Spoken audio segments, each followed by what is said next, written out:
So my name is Joey, I'm a neuroengineer, and I'm the head for the next-gen team at Neuralink. So for persons with spinal cord injury, the connection between the brain and the body is severed. The brain continues functioning normally, but it's unable to communicate with the outside world. You've already heard about how we can use the N1 link as a communication prosthesis to help someone with spinal cord injury control a computer or a phone, but it can also be used to reanimate the body. Let me show you how. And in spinal cord injury, one of these connections is severed, unable to make the muscles contract. Let's zoom a little bit further. So here you can see on the left a cross-section of the spinal cord with a fiber coming down schematically. This travels through the white matter tracts, this is the upper motor neuron, and then it synapses within this butterfly-shaped region of gray matter in what's known as a motor pool.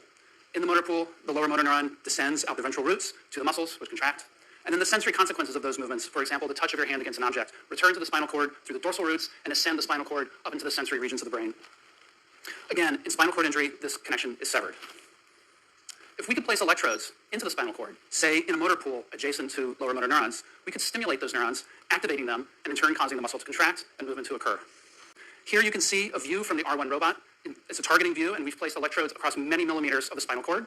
And the R1 robot is able to insert those electrodes deep into the ventral horn, into motor pools, in very close proximity to lower motor neurons. This is important because it allows them to have a localized connection to those neurons and activate very precise movements.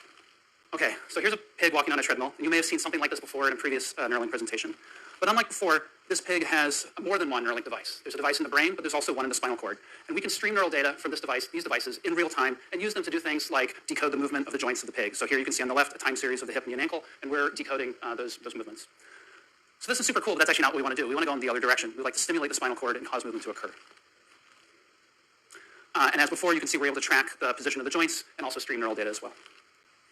Okay, so let's stimulate an electrode. So here's one electrode on one thread that when we stimulate causes a flexion movement of the leg. So on the left, you can see the movement of the joints, and you can also see the time series of the stimulation pattern in yellow. So the leg is moving up. Here's another electrode, which when we stimulate causes an extensor movement. This is actually a little harder to see because the leg is straightening and the hips are shifting, but if you look carefully, you can see how the leg is moving. We can stimulate on a great variety of threads and produce different movements and actually sequence them spatial-temporally to provide patterns. So on the left, you can see a time series of different stimulation on different electrodes. You can see the movements of the joints. And on the right, we're zooming in on muscle activity that gives us an idea of the kind of strength and power and specificity of those movements as well. So in addition to doing sequences, we can also achieve sustained movement. These are powerful muscle contractions of the sort that you might need for standing or other load-bearing activities and are really crucial for interacting. And when we stimulate, he makes that saccade in real time.